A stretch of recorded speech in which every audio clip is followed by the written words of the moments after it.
Good afternoon, everyone. I hope all is well.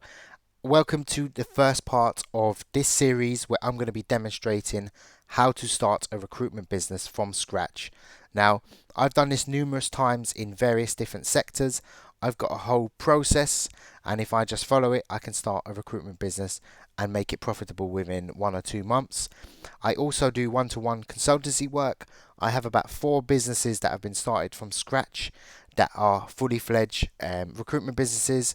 In 6 months, they've made their first 4 hires, most of them. So in this sort of topic, I'm going to be showing exactly how to do it. Now, it's going to be very detailed. There's going to be a lot of videos on it. And if you've already established a recruitment business, or even if you're thinking of doing it, this will prove highly valuable. Even if you're up and running, there's going to be some tips and tricks involved in it. Now, I'm going to start from the very basics. So let's assume that you haven't actually started a recruitment business. It's just a pipe dream, or you've got one and you're not too happy with it, so you're start looking to start from scratch again. So the first thing I would, look at is from the very start, before you even start beginning to take action, before you build your website, before you actually go out and get some clients, the first thing you want to do is look at a niche. Now, I'm going to show you how to research your niche as well beforehand, because if you haven't recruited in that sector, I just wanted to give you an idea of what it looks like. If there's a lot of recruiters in it, if there's no recruiters in it, if there's no jobs at all, I'm going to show you how to do all that, and it's very simple to do. Also, picking a name is there's not too much importance on it, but it's a sort of factor that will play a part in it as well. So especially long term, if you've got a brandable name, it does very well. So what I want to start off with is your niche first of all. So the smaller is obviously going to be better. So a lot of people that I speak to either try to be a generalist recruiter, which what I mean by a generalist recruiter is a really large company like Reed. They recruit for pretty much any sector.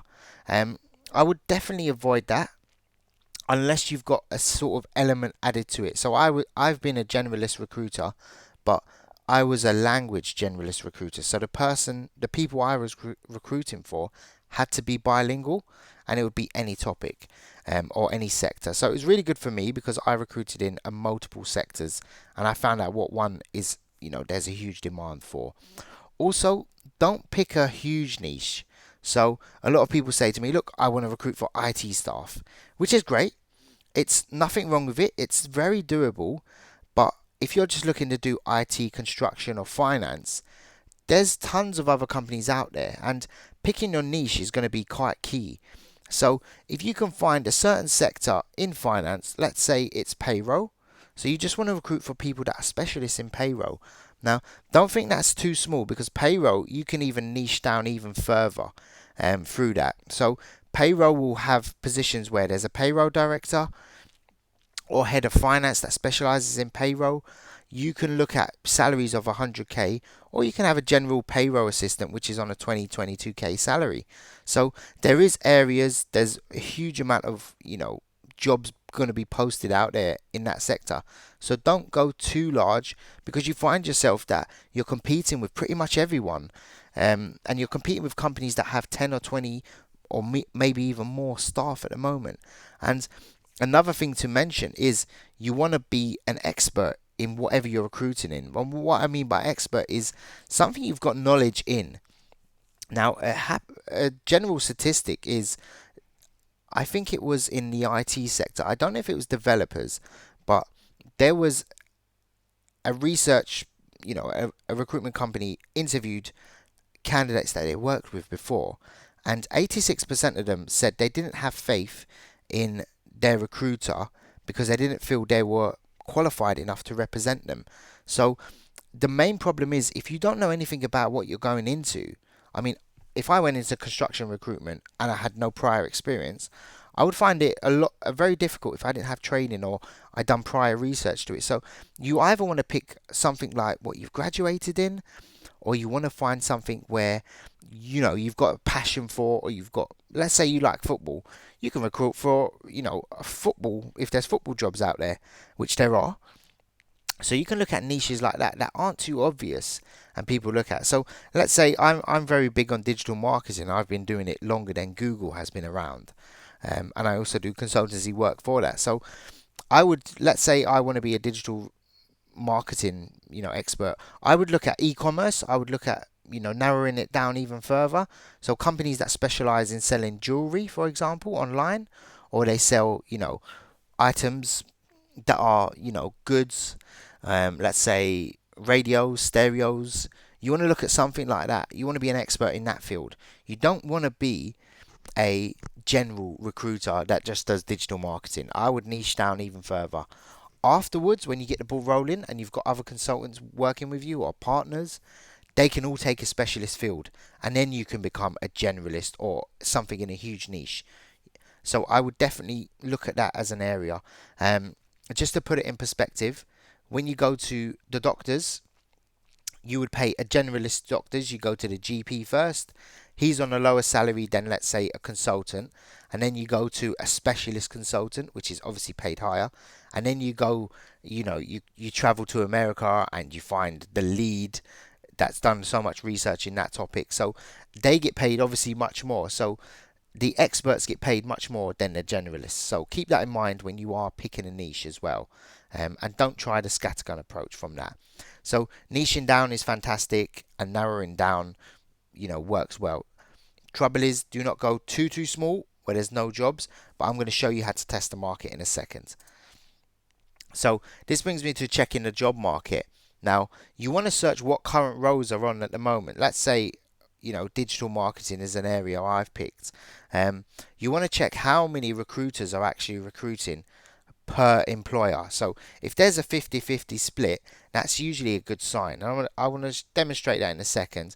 And you want to find roles that are not easy to fill, but not difficult to find candidates for. This will come with experience, but 9 times out of 10, the general rule is, if it's a low skilled position, unless it's high volume on a temp market, it usually is very hard to, get working with clients. So you want to find a sort of middle ground.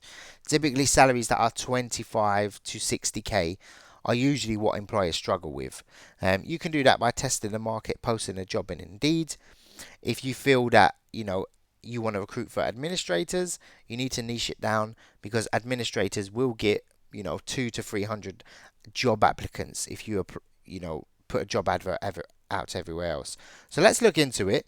Let's go on to, Indeed, and let's find, let's just type in digital marketing,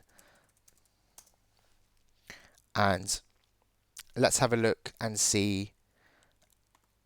Let's put it down to 7 days. So we want to find jobs that are posted in the last 7 days.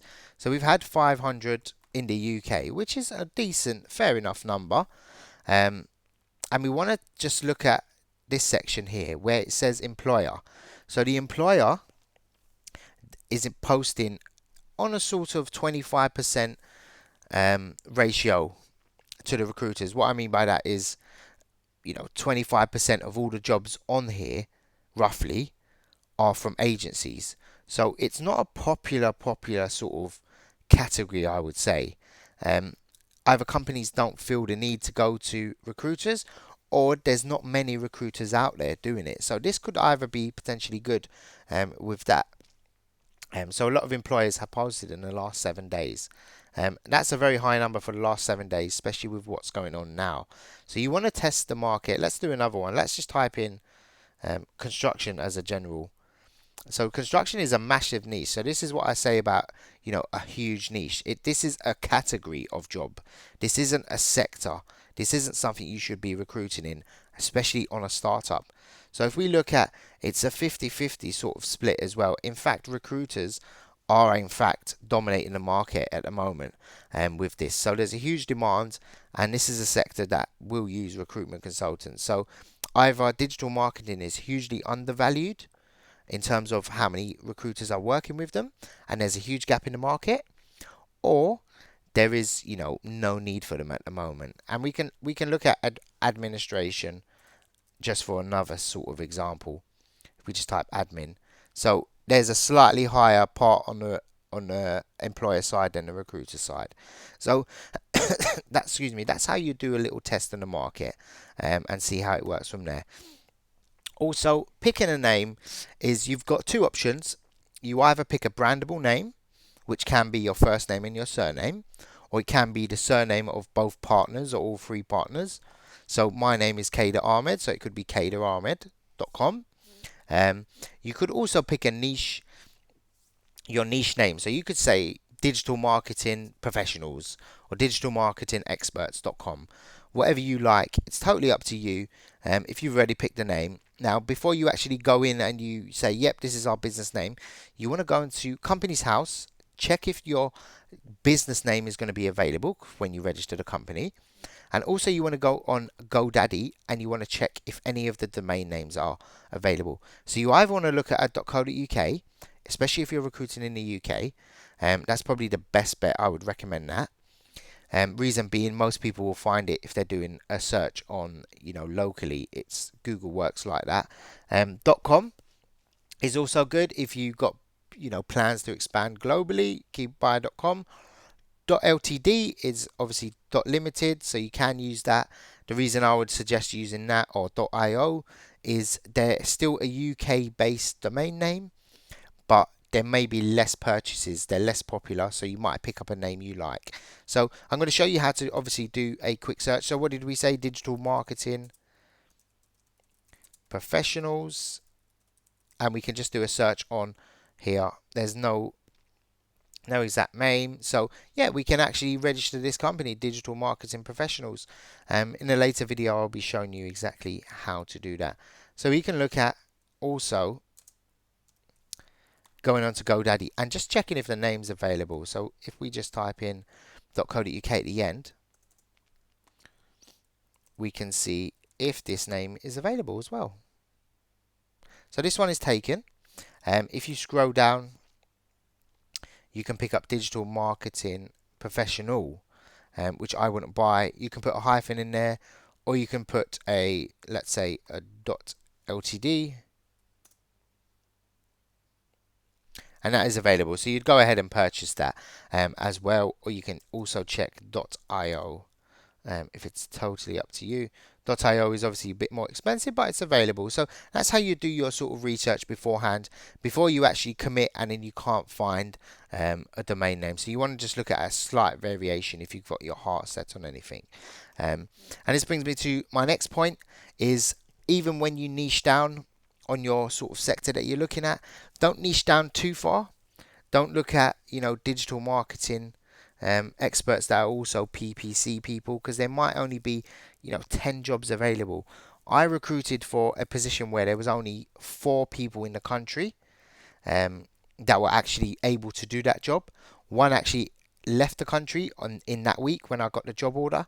It took me 6 months to fill the position, and at the end it was a lot of negotiation. So you don't want to be too niche, and that was in a legal sector in food. So in food production or food labeling, sorry. So it's a really small niche, and excuse me, it doesn't leave much room to expansion. So it's about finding a balance. Don't go too low, don't go too high, and you also want a sector where you can kind of sidestep. If the sector for whatever reason goes down, or there's a massive cut, for example, with the current situation going on now, a lot of industries will be very hard hit. Like let's say for hotels. Let's say you're recruiting for connoisseurs in a hotel or whatever they're called. You might want to sidestep into the golfing industry, so you can do that. You'll be already set up, so you want to keep that in mind. You also want to keep in mind growth. So if you're looking to hire people, which you will, if you're making 10 to 20k per month, you might say, yeah, this is good for the first 6 months. You've got 100k coming in. But at the end, you're going to think, hold on a minute, I'm doing all this work. I could hire someone and make exactly or just slightly less money, or even free up some more time to grow even further. So hiring is going to be what you're looking at in about 6 months, believe it or not. And you want room to grow when you hire as well. So you want sort of areas in the market which you can tap into. So this about sums up. I don't mean I could ramble on. I'm trying to make it as detailed as possible so everyone can do their due diligence as well. So last slide is obviously just the cost. I'm going to be tracking through these videos, the cost element of it. So at the moment, you've got no cost associated with your business. It's just not necessarily a pipe dream, but you're just doing the research at the moment. I'll bring you to the next few videos where there will be some cost elements. But as I've always said, if you can't start a business on a shoestring budget, you shouldn't even start a business at all, because you're just blowing money away. And once the money starts rolling in, is then when you still really make the investment.